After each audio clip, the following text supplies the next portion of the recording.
May natutunan naman tayong bagong recipe and this time, it's a healthy snack.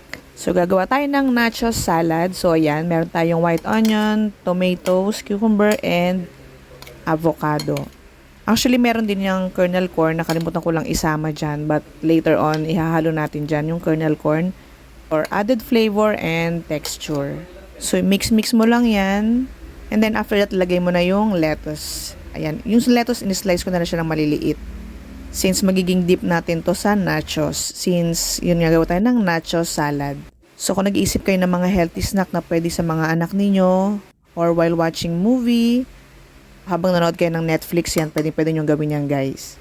So kami ngayon kasi umiiwas kami ni Ayan kumain ng mga chips. Since naka-low carb diet nga kami. And yan, i-add na natin yung kernel corn and then mix mo lang siya and i-add na natin yung dressing. For this recipe, ang ginamit kong dressing is cheese sauce na lang siya para makain naman nila Alex.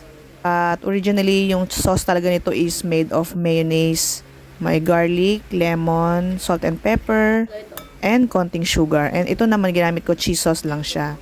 Since gagawin natin siyang dip for nachos. So kaya kung naghanap kayo ng mga healthy snack na pwede nyong gawin, pwede sa mga kids ninyo, yan, i-try nyo yan.